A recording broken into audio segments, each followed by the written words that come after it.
فيديو من شوية لشوية بنات بيرقصوا على مركب. دخل واحد علق لهم تعليق استوقفني جدا.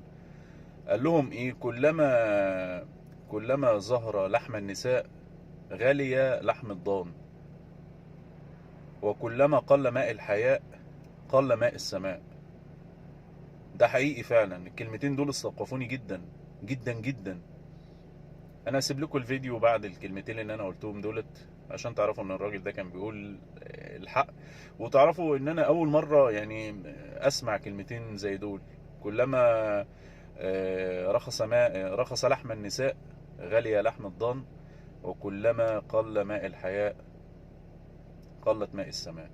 الرحماء يرحمهم الله. على دي تعالي كده وسمعت الصاير ما في اي حد بيملاني.